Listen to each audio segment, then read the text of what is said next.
Snow had fallen heavily overnight, wrapping our little New England town in a pristine white blanket. I stood by the frost-covered window, holding a steaming mug of tea in my hands, letting its warmth seep into my fingers.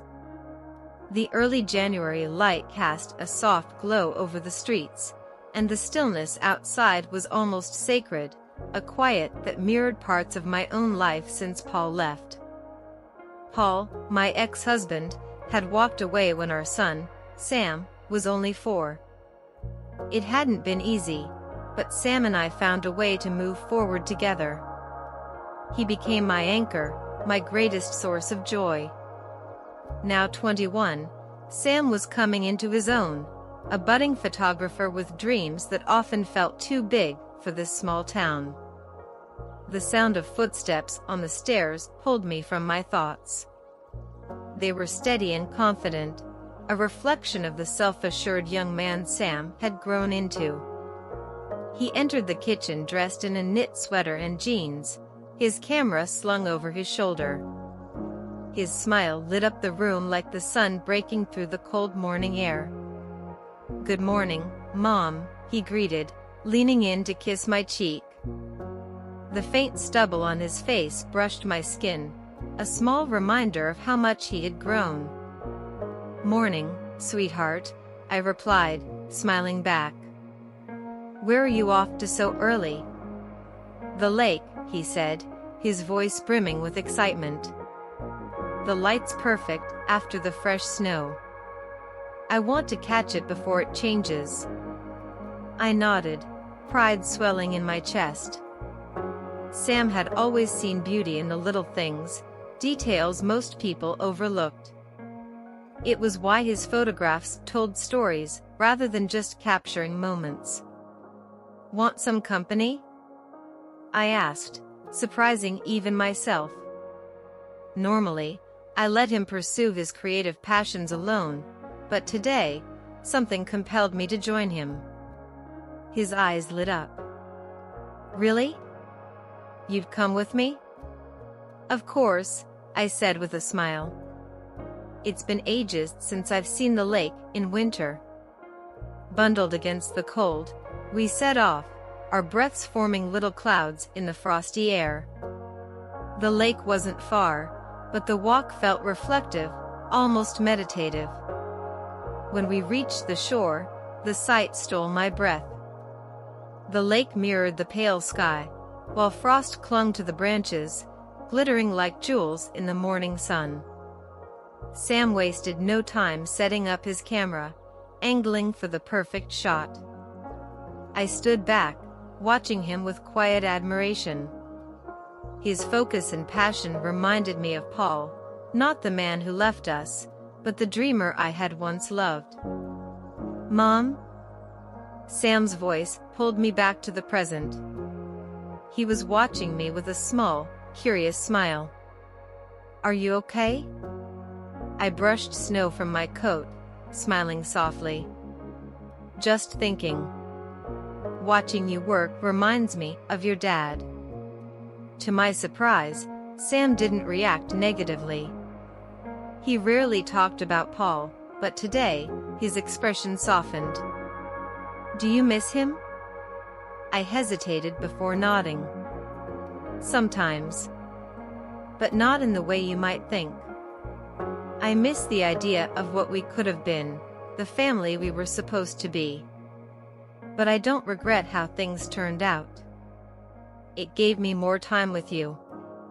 Sam's gaze held mine, and for a moment, no words were needed. He stepped closer, leaving his camera behind, and wrapped me in a warm embrace. Through the layers of our coats, his warmth seeped into me. For the first time in years, I felt truly safe. "I'm glad it's been just us," he said quietly. "I wouldn't change it for anything." Tears pricked my eyes, but I blinked them away. "Neither would I whispered. We stayed by the lake as the sun climbed higher, softening the snow and melting the frost. Sam captured everything: the sparkle of sunlight on the ice, the ripples where the water met the shore, and even the faint tracks of a fox weaving through the trees. Watching him work, I realized something profound. Sam wasn't just my son anymore. He was an adult, charting his own path. But no matter where his dreams took him, I knew the bond we shared would always remain. The walk home was filled with light-hearted banter and quiet smiles. At one point, Sam paused and turned to me, his grin mischievous. "You know," he began, "I think I've figured out why my photos haven't been standing out lately." I raised an eyebrow, intrigued. "Oh? Why's that?" He stopped, raised his camera, and aimed it at me. "Because my best subject has been right in front of me all along." I laughed, brushing snow from my coat. "Me? Hardly. I'm not exactly photogenic, Sam." He snapped a photo before I could protest. "That's where you're wrong, Mom. Beauty isn't about looking like a model, it's about capturing someone's essence. And you're incredible." His words made my cheeks flush, though it wasn't from the cold. "You have a way with words, you know that?" I replied, trying to sound casual. "Part of the charm," he teased, winking. The rest of the walk was filled with laughter, inside jokes, and stolen moments he captured with his camera. By the time we reached the house, my face hurt from smiling, but it was the best kind of ache. The next morning, I woke to the smell of freshly brewed coffee. Stretching lazily, I debated staying in bed a little longer. Just as I was about to give in, the door creaked open. Sam stood there holding a tray, a steaming mug of coffee, a muffin topped with a candle, and a small vase of flowers. "Happy birthday, Mom," he said softly, his voice filled with affection. "Sam," I breathed, my heart swelling with emotion. "You didn't have to do all this." "Of course I did," he replied, placing the tray on my lap. "You deserve it." The thoughtfulness of his gesture made the day feel special before it had even truly begun. Later that evening, as the house settled into its usual stillness, I curled up on the couch with a book. The calm was comforting, but my thoughts drifted to the lake, the laughter, and the quiet moments Sam and I had shared. Life would inevitably move forward, but in that moment, I felt grateful for the bond we had, for the memories we were creating, and for the unshakable love that tied us together. As I sat on the couch that evening, surrounded by the quiet hum of our home, I reflected on the journey Sam and I had shared. Life has a way of throwing unexpected twists at you, reshaping the plans you once held so tightly.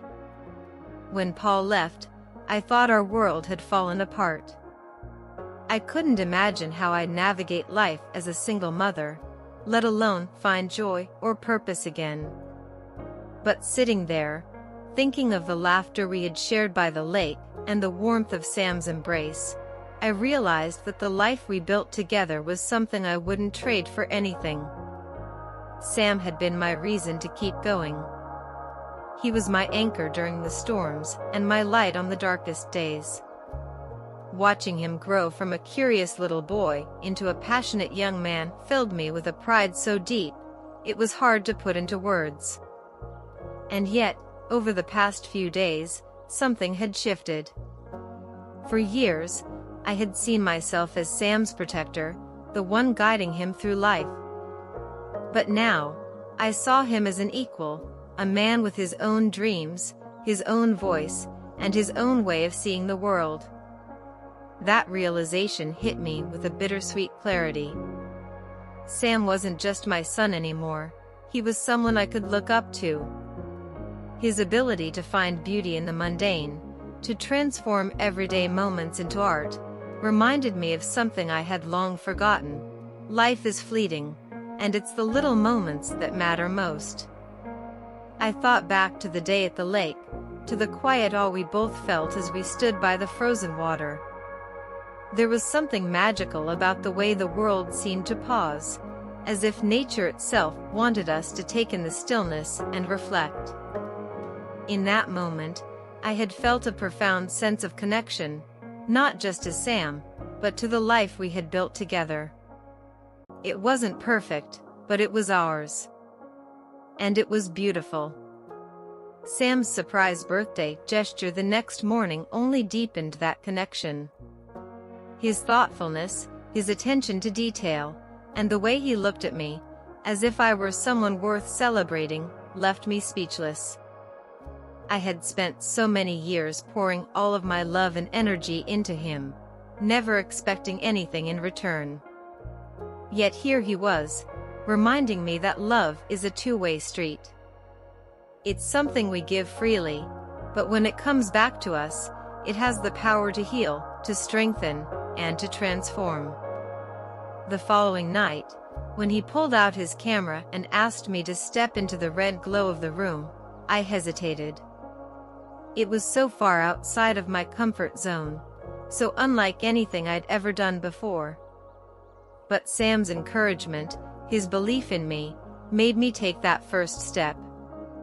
What followed wasn't just a photo shoot, it was a moment of liberation.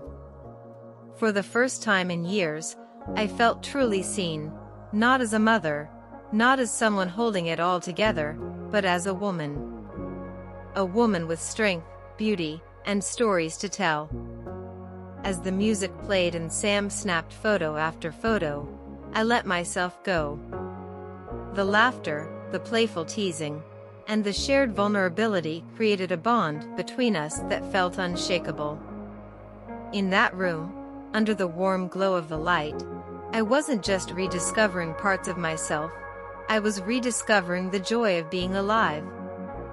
Now, as I sat alone on the couch, I smiled at the memory of Sam's words. "You're extraordinary, Mom." Those words echoed in my heart, not just as a compliment, but as a reminder of how far we had come together. Life may not have turned out the way I once imagined, but it gave me something even more precious, a relationship with Sam that was built on love, trust, and an unbreakable bond. I knew there would be challenges ahead. Sam's dreams would eventually take him beyond the borders of this small town, and I'd have to learn to let go.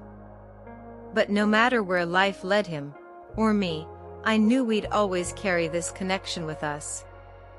Because at the end of the day, it's not the big moments that define a life, but the little ones. The quiet mornings by the lake. The laughter shared on a snowy walk. The warmth of a hug that says, "I'm here, and I love you." In those moments, I felt it deeply. Sam and I were more than just mother and son. We were two souls navigating life together, finding beauty in the quiet and strength in each other. And as I drifted off to sleep that night, I held on to the certainty that no matter where life took us, the bond we shared would never fade.